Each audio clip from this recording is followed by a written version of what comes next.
Allah subhanahu wa ta'ala menjadikan hari itu agar seluruh laki-laki tidak terkecuali yang sudah balik selama masih mampu dan bukan musafir, maka dia wajib menuju ke masjid. Dan rangkaiannya wajib mendengarkan khutbah dan juga mengikuti sholat. Khutbah ini tujuannya untuk memotivasi mereka untuk semangat dalam ibadah, tetap mengejar surga, bagaimana mereka menjaga amanah-amanah sebagai pemimpin di masyarakat, kaum laki-laki, untuk punya bekal sampai Jumat yang akan datang. Jumat datang ke depan dicas lagi sampai Jumat yang akan datang. Terus begitu. Dan Nabi SAW memotivasi kita dengan mengatakan antara Jumat dengan Jumat yang setelahnya, kalau orang sibuk dengan ibadah, pembersihan dosa di antara keduanya. Selama dosa-dosa besar dijauhi. Maka di sini umat Islam berkumpul, kemudian mereka mendengarkan tausiah-tausiah, peringatan-peringatan. Dan Nabi SAW kalau khutbah Jumat, maka wajah beliau memerah. Wajah beliau memerah, mata beliau memerah seperti sedang memperingatkan pasukan. Ya, saking semangatnya Nabi SAW menggunakan momentum khutbah. Karena ada juga di antara orang teman-teman tidak tiap hari yang hadir di masjid, sholat 5 waktu. Apalagi yang berpegang pada madhab Syafi'iyah menganggap sholat berjamaah di masjid sunnah muakkadah. Maka mereka mengisi waktunya sholat di rumah. Di Jumat ini hampir semua disepakati oleh jumhur ulama wajib bagi laki-laki yang balik ya, dan tidak punya udzur syar'i wajib. Maka dalam madhab Syafi'iyah pun wajib hadir. Oleh karena itu banyak orang yang belum pernah hadir di masjid maka hadir pada saat itu. Dan ini kesempatan untuk menasihati mereka, mengingatkan mereka. Kalau sudah beramal soleh dipertahankan. Kalau berbuat dosa maka bertaubat. Bagaimana mereka mengingat masalah akhirat, mengingat tentang pentingnya kembali kepada Allah Subhanahu wa taala. Jumat ini teman-teman dibuatlah surah khusus oleh Allah Subhanahu wa taala namanya surah Al-Jum'ah. Khusus untuk mengingatkan umat Islam tentang pentingnya kedudukan hari Jumat itu. Dan itu yang diangkat oleh Syekh Abu Bakar Jazair rahimahullah di awal sekali di poin A materi ke-10 salat Jumat adalah hukum salat Jumat. Beliau mengatakan salat Jumat hukumnya wajib bagi laki-laki dan bagi perempuan hukumnya sunnah. Boleh mereka hadir, tetapi tetap lebih afdal di rumah. Ya. Tapi kalau laki-laki wajib, kecuali dia punya udzur syar'i, belum balik, musafir, sakit, gila, ini semua mungkin punya udzur. Selain daripada ini tidak boleh sama sekali tinggalkan Jumat. Berdasarkan firman Allah Subhanahu wa taala dalam surah Al-Jumu'ah ayat 9, A'udzu billahi minasyaitonir rajim. Ya ayyuhalladzina amanu idza nudiya lis-salati min yaumil jum'ati fas'au ila dzikrillahi wa dzarul bai'. Tentu lanjutan ayatnya, dzalikum khairul lakum in kuntum ta'lamun. Yang artinya, hai orang-orang yang beriman. Tentu yang bisa menjawab orang beriman saja. Orang yang tidak beriman atau kurang imannya maka tidak akan menjawab panggilan Jumat tersebut. Apabila disuruh untuk menunaikan sholat Jumat atau sholat pada hari Jumat, maka bersegeralah kalian untuk atau kepada mengingat Allah dan tinggalkanlah jual beli. Ya. Artinya semua transaksi apapun tinggalkan demi untuk menghadiri Jumat. Ya. Juga berdasarkan sabda Nabi SAW di dalam hadis yang sahih riwayat Imam Muslim nomor 865. Kata baginda Nabi SAW, la yantahiyanna aqwamun an wad'ihimul jumu'at aw la yakhtimanna Allahu ala qulubihim thumma la yakununna minal ghafilin. Hendaklah kaum-kaum menghentikan kebiasaan meninggalkan sholat Jumat atau Allah akan menutup rapat hati mereka lalu mereka benar-benar menjadi orang-orang yang lalai.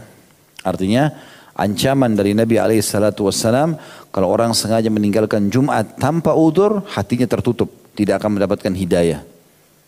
Dalam riwayat lain dikatakan 3 kali Jumat. Ya.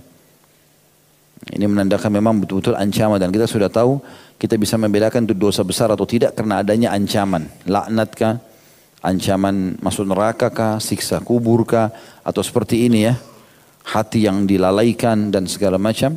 Ini berarti masuk dalam kategori dosa besar. Juga sabda Nabi SAW, Al-Jum'atu haqqun wajibun ala kulli muslimin fi jama'atin illa arba'ah, abdun mamluk, aw imra'atun, aw sabiyyun, aw marid. Hadis ini diriwayatkan Abu Daud nomor 1067. Yang artinya Sholat Jumat adalah hak yang wajib atas setiap muslim yang dilakukan secara berjamaah.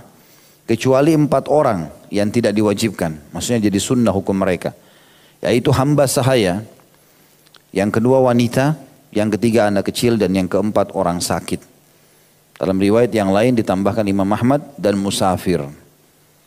Karena orang musafir tidak ada Jumat baginya. Kecuali dalam kondisi antum safar, pas berada di dekat masjid dan orang lagi sholat Jumat, ya sholat Jumat.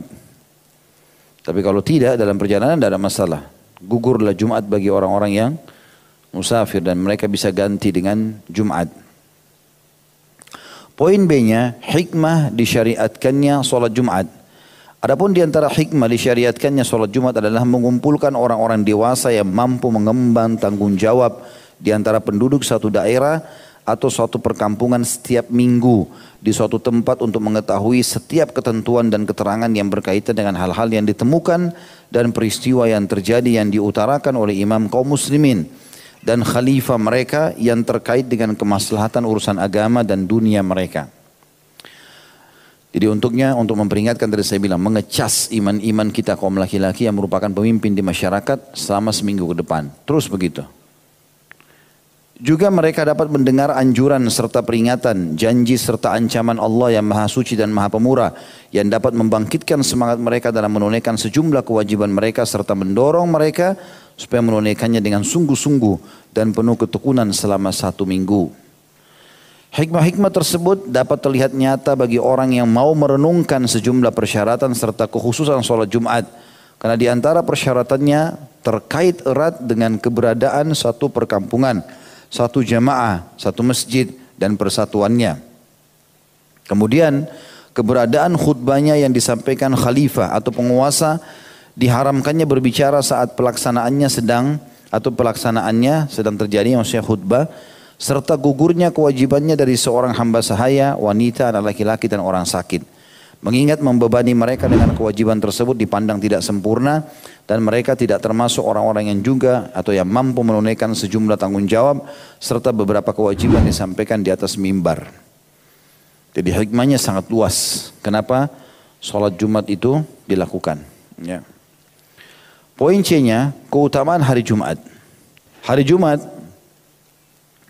memiliki atau merupakan hari yang sangat utama serta agung dan sebaik-baik hari dunia. Sebagaimana Rasulullah SAW bersabda, khairu yaumin tala'at fihi syams yaumul jum'ah.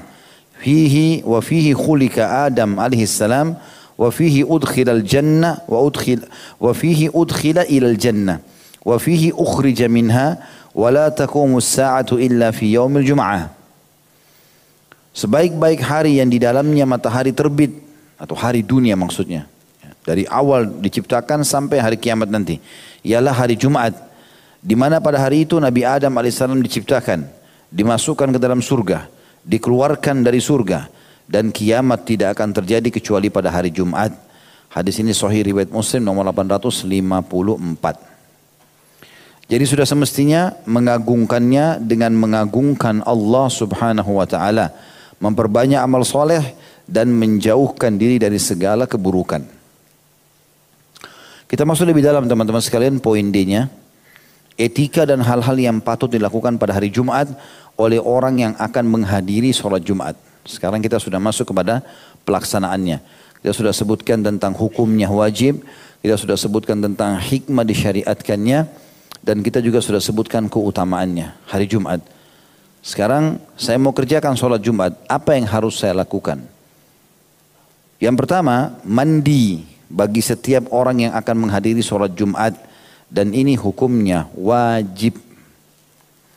Sebagaimana sabda Rasulullah SAW, Ghuslul Jum'ati wajibun ala kulli muhtalim. Mandi Jumat itu diwajibkan atas setiap orang yang telah ihtilam atau balik. Hadis ini riwayat Bukhari nomor 858 dan Imam Muslim 846. Ini kewajiban mandi, ya. Dan ini boleh saja kalau teman-teman kerja, keluar sebelum misalnya habis sholat subuh, pulang ke rumah, mau pergi kerja, mandi pagi hari itu niatkan mandi Jumat. Diniatkan dalam hati. Jadi nanti pada saat sudah ada Jumat di kantor atau dekat kantor, tinggal pergi hadir saja. Karena sudah mandi. Ya. Tinggal niat dalam hati saja kalau itu akan dikerjakan mandi Jumat. Jelas nggak ini? Ya. Kecuali kalau memang dasarnya kita ada kantor kita atau tempat kita beraktivitas di sebelahnya ada masjid, ada beberapa masjid jami' besar, Masya Allah disiapkan ruang untuk mandi. Saya berapa kali pergi ngisi khutbah Jumat di masjid, beberapa masjid yang besar-besar, saya masuk mampir kamar mandinya, disiapkan memang deretan panjang itu khusus untuk mandi semua, deretan sebelahnya memang untuk WC gitu. Jadi bisa ada 6, 7 atau 10 kamar mandi memang untuk mandi, shower, disiapkan sabunnya segala macam gitu. Nah kalau ini ada, Alhamdulillah, berarti antum bisa bawa baju ganti, kemudian nanti masuk kamar mandi, mandi yang bersih, diniatkan untuk mandi Jumat biar hadir di Jumat segar, nggak ngantuk lagi, ya, nggak mudah ditiup-tiup oleh syaitan, karena sudah segar.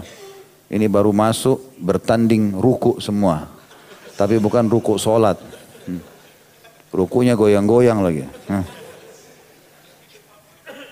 Tambah lagi khatibnya suaranya kecil, atau mikrofonnya mati, tambah tidur satu masjid.